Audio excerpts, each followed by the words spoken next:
it would be inopportune perhaps for Beis Yaakov, Yeshiva, not to know mathematics, sciences, and things like that, to A, Parnassus, B, to be able to live in the current world. So what would be the problem with instituting at least the natural sciences? At least that much. I'll tell you, those ancients, both in the time of the Tanoim, the time of later times, the Middle Ages, which are more recent times, they gave presidents, first of all, to know almost the whole Torah. They were studied, so let's say the Rambam is one of the greatest.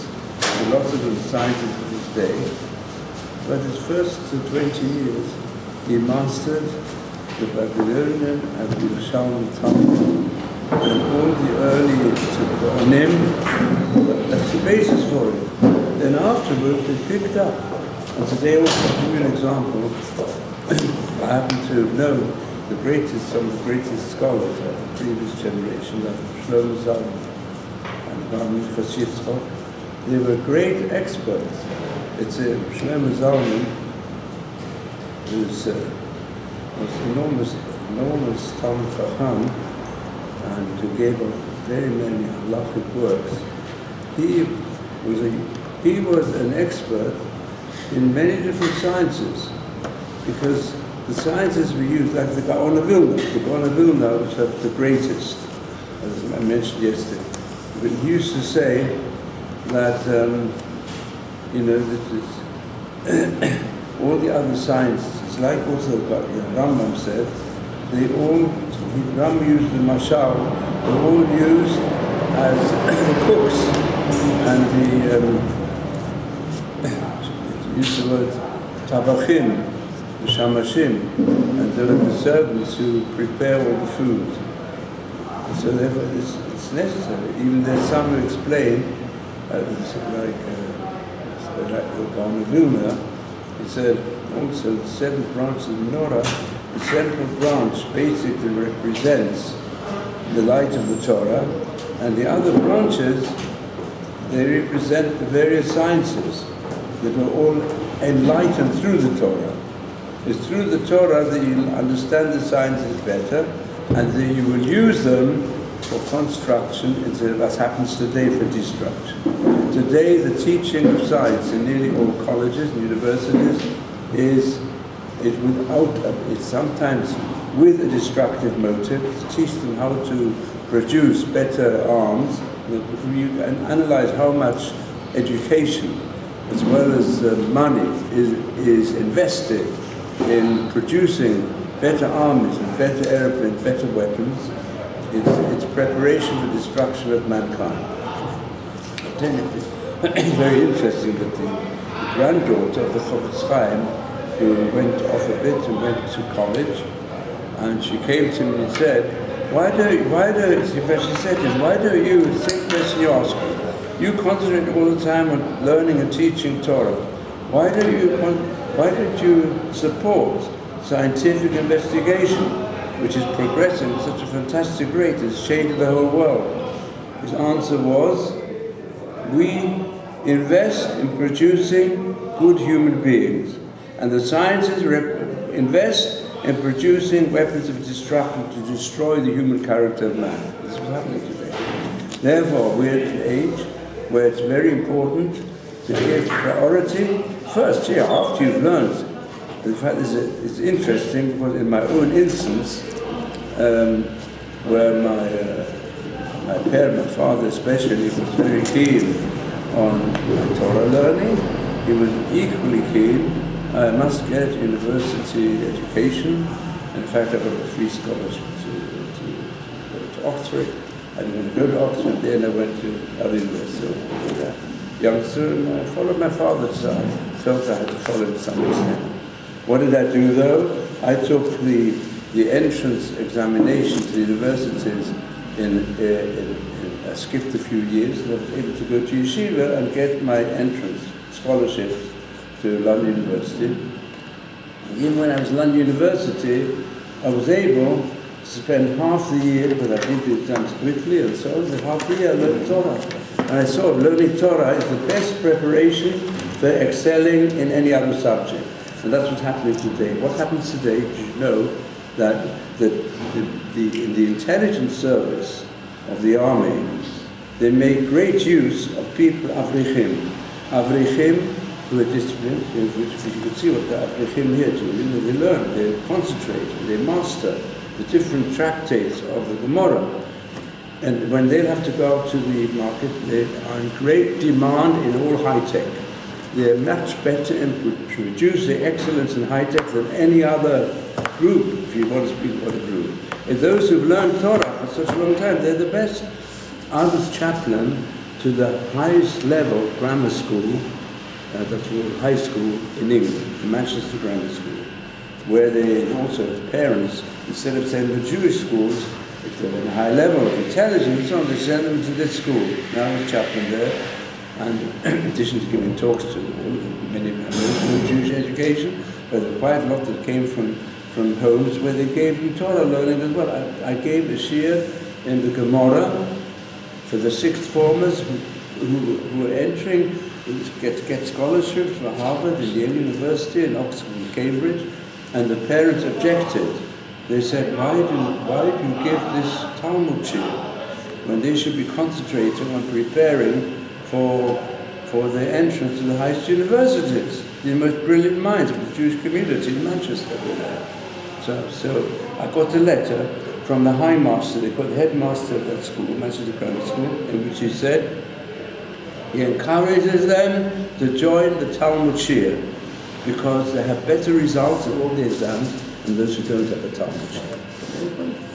And today, in Korea and in China and other places, they recognize the enormous stretching of the mind that exists in Talmud study. Although they're non-Jews, but they're using it, they're teaching Talmud, they're translating the Talmud into their languages, and they're teaching them as the way to train your mind to think straight. Because the truth is, and look, we had here, I used to have a more interested group of students. So now very few and far between. I mean, some of the older ones are very interested, but the youngsters, they never come to my shiur. I can see they're not interested. How can I invite? I used to invite weekly. First of all, we had here also a scholarship fund for university lecturers, and then I used to have students at the beginning who were interested in understanding Torah more deeply. So I could invite lecturers. I invite top lecturers. Professor Alvin Rapkowski was the highest level of the nuclear scientists, and he was the advisor of the American government to produce. He produced and helped them to build up the nuclear-propelled submarine. Then came here and was a lecturer at the Tel Aviv University, Alvin Rapkowski. And he came up with a statement that he thinks the Daf Yomi, which trains you to learn the Talmud, is a greater contribution to the thinking world than the relativity of Einstein. I must get water. You want to drink? Water? Water. Whatever happens.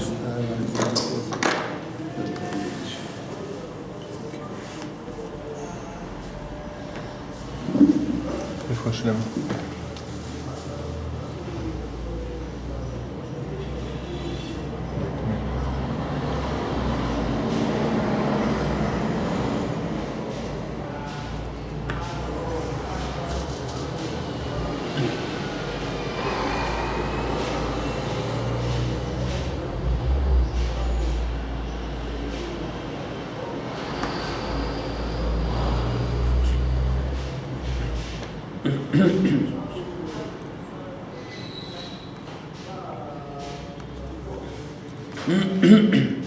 And look, I'll tell you also, you think the third of our generation are the same.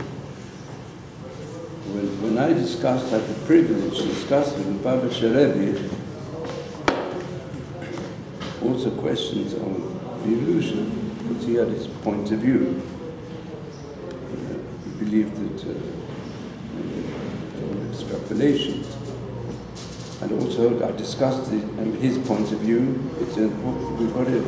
Rav Ari Carmel was a partner in this yeshiva. He was basically a property manager, but he had studied all the sciences. And he, together with Professor Don, who was the youngest Don in nuclear physics in Oxford, in Cambridge University.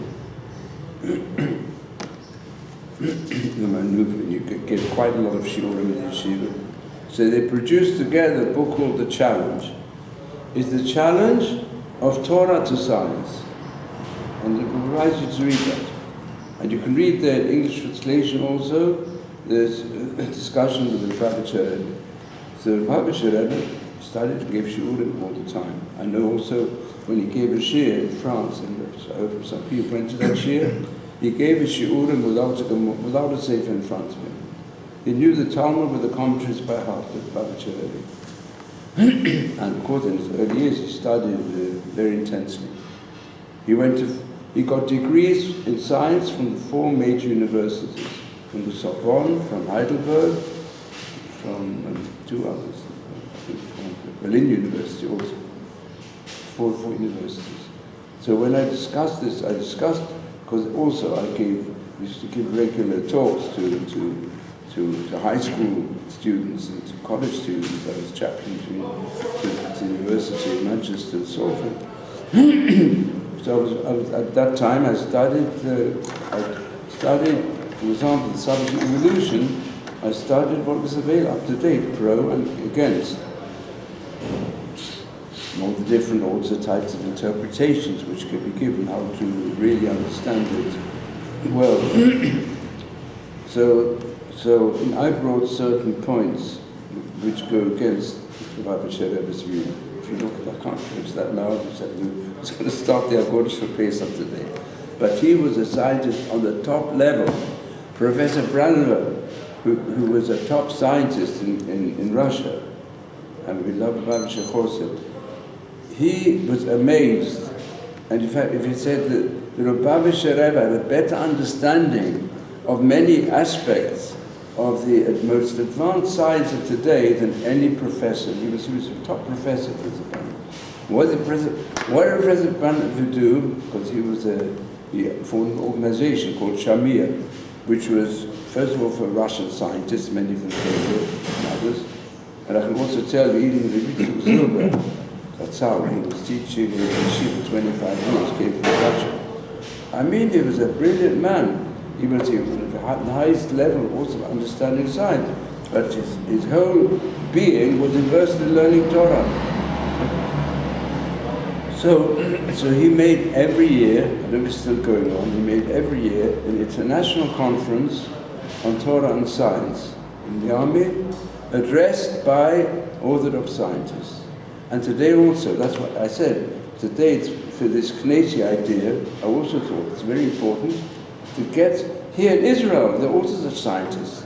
And if you study what's going on the highest level of scientific aspects, even of defense equipment and high-tech, you should know that the greatest minds, the people who've been trained in learning Torah. I'll tell you more than that. Einstein himself admits it, that his main partner in nearly all his theories came from somebody called Minkowski, who was a disciple of Chaim Brisk. He'd learned in the yeshivas in Lita and developed his mind to the utmost, as happens when you learn. When you throw yourself in the Torah learning, your mind becomes as sharp as anything. Even Bialik, who knew a little bit of learning Torah in his youth, he met the Rogatchover Rebbe. The Rogatchover Rebbe of Yosef Rosen, who was Rav in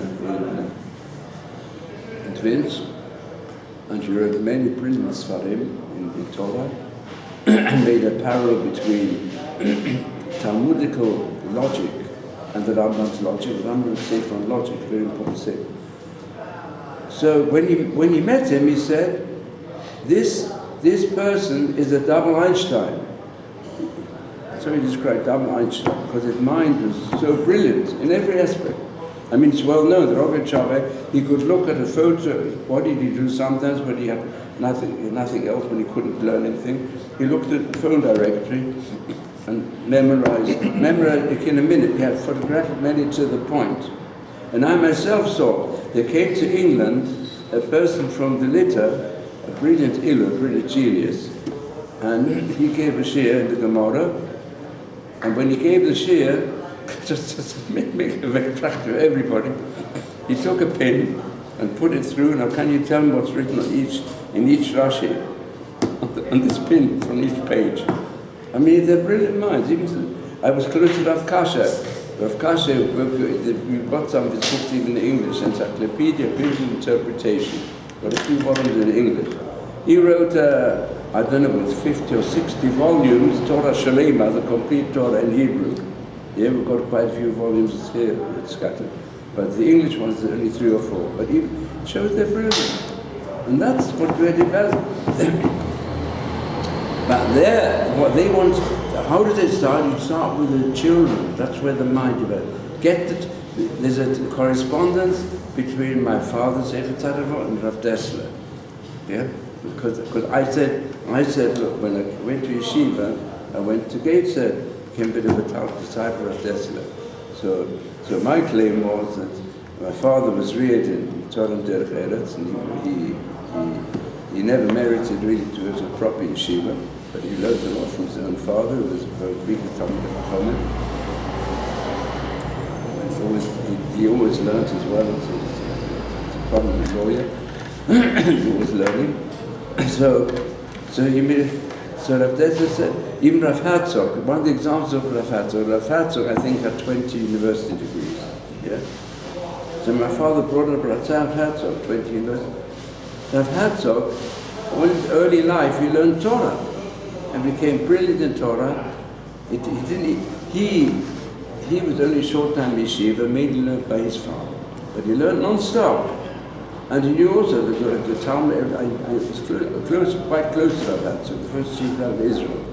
And why did they choose him? In fact, I think one of these, because he was so brilliant, so many degrees. Yeah? But he was personally immersed in Torah, and he supported all the Torah giants in the world. And we was together with him. And in fact, I had a speaker from England, and I wanted to get a speech from Rav Herzog. So Rav Herzog sent me, I've still got the letter, he sent me, please go to attest to Rav Elyashiv Zatzal. Yeah? I hardly knew Rav. Then Rav Elyashiv was, I think, also dying in the bed. But then I had to go back to England, so I never got it. But I was pleased I got to Rav Elyashiv when I came here. And these are giants in everything. That's it. The Torah, some say, what are the kaftorim? What are these blossoms on the menorah? The Netziv himself, Netziv of Volozhin, he was a fantastic Torah scholar, but also he knew the sciences. He said the reference in the menorah, which represents the light of the oral tradition, is that if you follow the light of the oral tradition, you'll also be able to master the sciences. And these are the fruits which come by the side from the branches. And that's it. There's no question. We sometimes think, if I, for example, now I'm a bit involved in psychosomatic medicine, yeah, which has become important, understand the psychological connection with the body. Yeah? How they can't treat the body on a purely physical aspect. Now, the psychosomatic medicine was developed in the Middle Ages by the Rambam. The Rambam became the doctor of the Sultan, and he wrote a book in Arabic for the Sultan.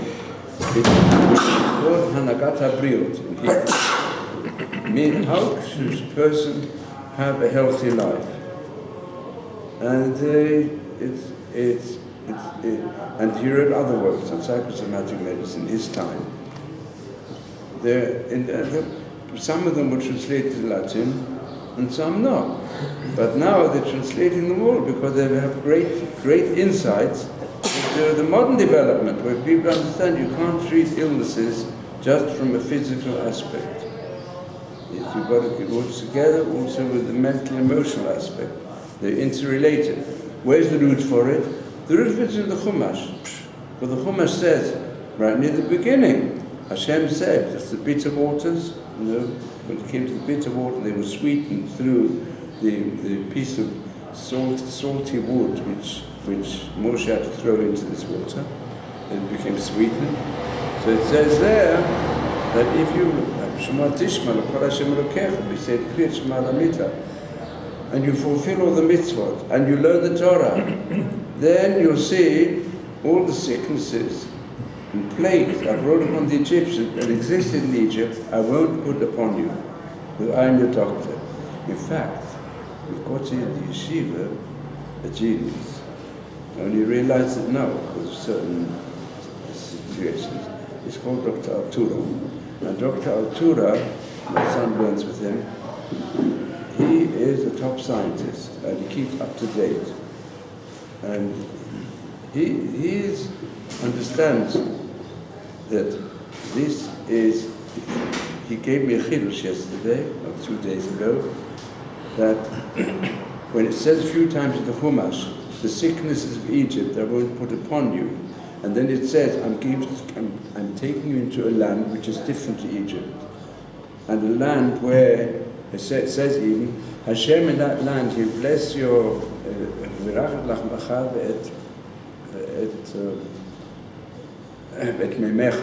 He's going to bless your bread and your water. And I'm going to take the sickness of Egypt away from you. So he said, modern archaeologists have found that in ancient Egypt, one of the illnesses was also cancer. It's only become known more recently. When they made inspections of the skeletons that are left, and of the mummies, they found remnants of cancer disease. And on the other hand, it's found out, this is very important, it's found out that the 7 fruits of Eretz Israel, you take the juices of them, or certain even take products from them, special products, barley bread and so on. You take different things, they're a cure for cancer. Hashem is Boruch, has given us a land, what do you mean? A land which is a land of the highest level of health. Physical, but together with spiritual. You can't divide one from the other. So the concept, if you go carefully in the Chumash, it's mentioned in the Chumash already, that health means being connected with the mitzvot. Hashem says it, that if you will keep all the mitzvot, then I'll remove all the sicknesses of Egypt, because I'm your doctor. Yeah? So everybody asks the question, what do you mean if I'm your doctor? A doctor heals sicknesses. If you don't have sickness, that's not a doctor. So notice the other way around. The Rambam explains it as well. The true doctor is the one who keeps all his patients healthy and doesn't let them come to a disease. So I'm just giving you a partial answer. And the Vilna Gaon, I'll tell you, when he was a youngster, he went on Galut for certain. I think he went to different places where there were Jewish communities. One reason was he wanted to see old manuscripts, which were available in different libraries or in different places. That was important for him to get correct texts of Torah, which had been robbed by the nations, or some in Jewish communities. So he came to Berlin. And in Berlin, all the professors and mathematicians, they had a big problem.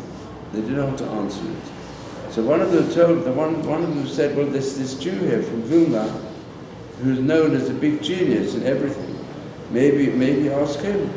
So they asked him the question, and in 5 minutes made a diagram and answered all the major problems.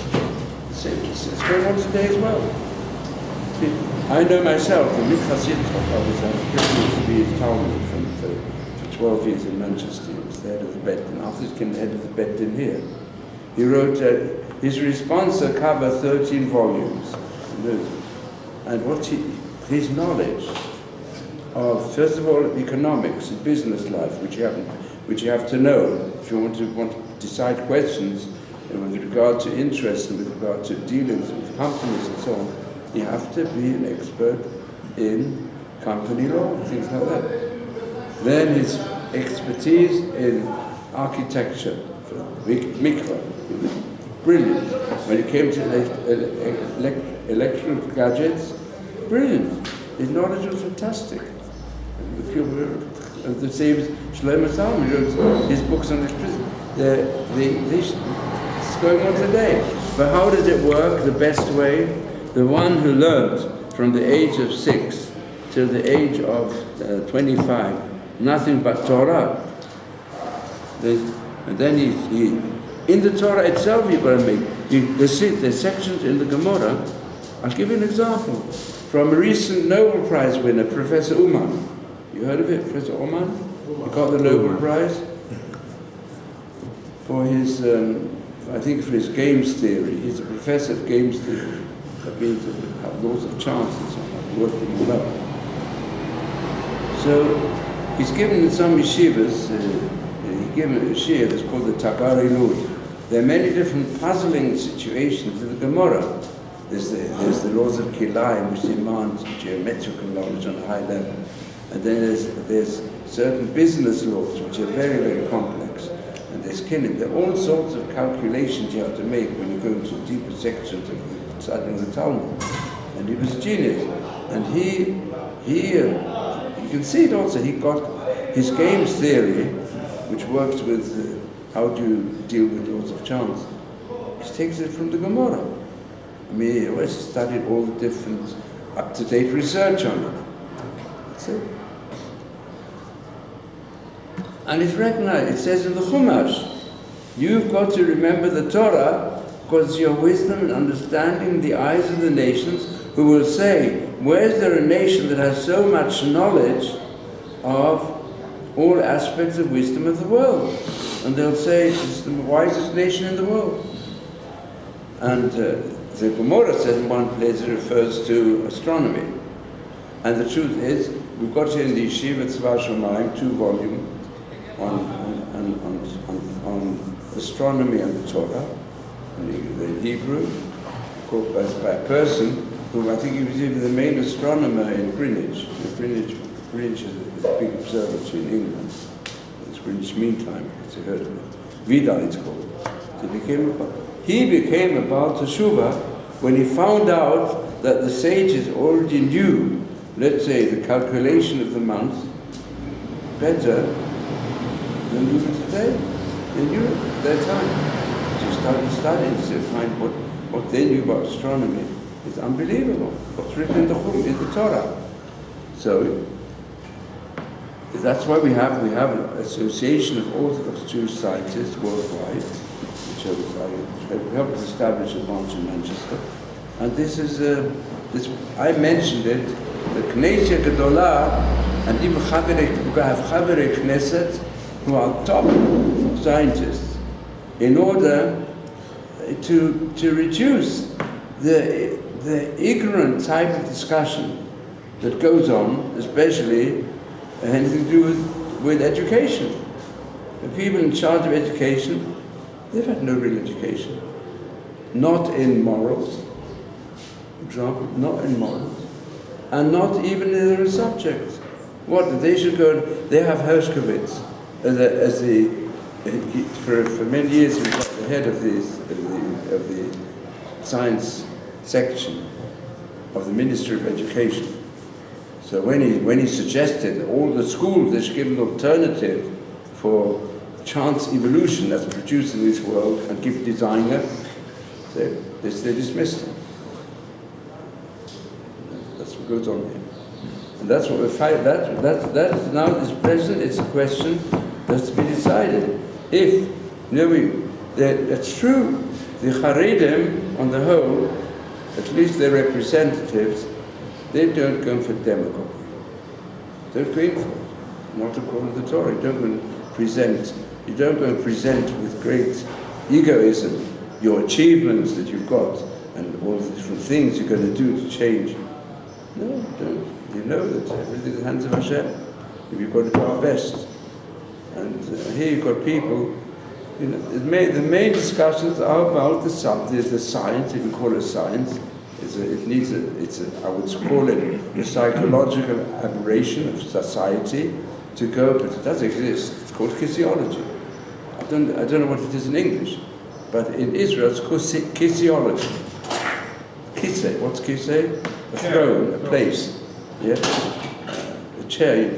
Their main subject that goes on all the time in the background, yeah, in our Anshe Knesset. Why do the Gemara speak about Anshe Knesset Gedolah? You know, it says at the beginning, Bik Avot. The men of the Great Assembly, they established the application of the oral tradition for the people of Israel. Because it's hinted here, there might come a time when there'll be a Knesset. But that Knesset will be Knesset Katana Ma'od. It's a very small Knesset. And the main thing is physiology. Keep your seat, that's the main thing. And to keep your seat, you can use almost any means available. And the means justifies the end that I can keep my seat or obtain a seat. If that's what's going on, well, you know, that's what we're facing. And where's it all come from? From a false education. Where do you find it? It's true, even in the so-called Haredi world, we must introduce more strongly the aspect of Midot Tovot. I must say now, today with Chaim Kanievsky is working on the heart. Rabbi Yashiv always worked on the heart. Chaim Steinemann is himself a model. There's got to be more training for all of us, for myself, for everybody. We've got to work harder on Musa. And that's why since the yeshiva started, the first year that there's been any questions, but always connected with some form of Sefer Musa and Hashkafa, to get our outlook straight, especially in the moral realm, and try and improve our characters. And that's very important. And that's the basis of Torah. And it's in fact not the basis of the survival of mankind. Because we have today, you know, the world movements with strength and hate, strength and destruction, and that for some of them, the main thing is to have power, others want to have fame, and they're ready to do anything for that. That's not the way. But pursuit of truth of the niflot the marvels of creation are fantastic. In fact, I'll give you, since this, we haven't got time for more now, so I'll just end with the following. The pasuk we say regularly, Dor l'do yishav nasecha u'voratech yagidim. After we say Ashrei 3 times a day.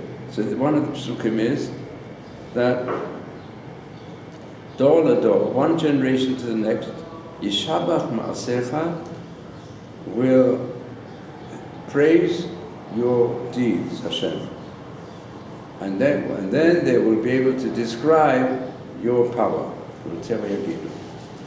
So this explanation is from the Bible. There are many words in the Tanakh for praise. And l'shabeach, what's the roots of l'shabeach? Can you tell me? Shiva. What type of praise is it? You can give them the answer from modern Hebrew. What do you call today Shevach? There's such a thing as Mas Shevach. Have you heard of it? Mas Shevach is a tax you have to pay if the apartment that you bought for, let's say, for $100,000, now when you sell it, it's worth $200,000. So the government comes in and says, you make such a profit of $100,000, yeah? So you have to pay us a nice tax. Yeah? I don't know what the tax is. Let's say you bought it for $100,000 last year, and now you can sell it this year for $200,000. There are places like that. Amount is increased too. So the government will say, especially if it's not your only apartment, they'll say, well, we'll take 20%. Yeah? But it's taxation. You made such a profit, you've got to give the country. That's called Mas Shevach. Shevach means already in the Gemara. It means profit and increase. So, this is what's happening. Each generation, science all different sciences are discovering more and more marvels of Hashem. Let's say the famous classic which I referred to, Horovitz, The Duties of the Heart, is introduced by a section called Sha'ar Bechina, which means the gate of seeing the marvels of Hashem in the human body, in the works of nature. You see, fantastic. We say Pesukah L'Zimra. Hashem is shown through His fantastic creation that He gives all around. And you start studying these more deeply. Let's say, person sees ants or bees. But a certain person study, you go and read one of the books that describes you the structure of ant community and the bee community. It's amazing. It's fantastic. And my science is discovering more and more marvels in the world than we ever imagined. Each generation shows a deeper level of understanding things in the world. It doesn't mean that there aren't things left that you don't understand, on the contrary. But today we know the marvels of the human body, the marvels of the world around us, the marvels there of the microscopic world and the macroscopic world. So it's fantastic. So each generation can praise Hashem more. So the progress in our knowledge of the environment has increased enormously, but it's going to be dedicated to the moral God, whatever Yagidu. If Chas v'Shalom is not dedicated, it's left as a vacuum, as it is in most schools and colleges, a vacuum, then those who have political aims in life or personal grandiose ideas of themselves and their power, they will manipulate it for evil. And that's the great threat on the survival of mankind today. What's happening in Iran? We've got the biggest scientists there, doing all sorts of underground work, apart from the overground. People never know. And they're using all the scientific discoveries, will find ways of ruling this world and threatening the world with mass destruction. That's what's happening today. We had in the Yeshiva, he came the first year came quite often for a visit. Some was studying with us. He won the Nobel Prize, he's the co-discoverer of penicillin's Ernest chain. So he used to say, he said it was in public, he said, the research that you do in Torah is far more important than the scientific research. Because scientific research, if it's not governed by moral principles, it's destructive. And don't think you can leave it in a vacuum. If you leave it in a vacuum without any specific motivation, evil people used it for evil in Nazi Germany. In Nazi Germany, they reached their mass killings.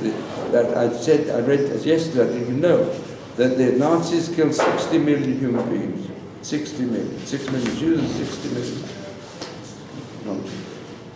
And how did they do it? And they invented the cruelty to people. I mean, it was unbelievable. And these aspects have left remnants, unfortunately. The whole of in the medical profession today, there's still the idea that you can use human beings as guinea pigs. It extends in different ways. People think to promotion medical work, I've got to produce research. You must something to do research on human beings. You've got to be careful. Or you go to a hospital that is dedicated to research, for example here as well, you've got to make sure they're not giving tests that you don't know about. There's all sorts of things going on. I read a book a few years ago. It was called the Human Guinea Pigs. Continuing. Effect of the Nazi method, it goes on in hidden ways and other ways. People do it for profit, they do it for fame. So this hasn't left us. And today it's not just human gimmick. Today the murders that go on to innocent people, it's reached a stage which threatens the destruction of every humane aspect of the human being. That's it. So that's what happens when we don't educate our children to learn Torah and to spend the first years of their lives until their 20s studying Torah. And when you study Torah, you see all the time branching out to different areas which require scientific knowledge and where you can use today's scientific knowledge to understand it better. That comes all the time in Torah education. You know how I'm pleased now, I see some grandchildren at the age of 6, they already know the Chumash by heart. They're working hard. They become enlightened with a different approach to life.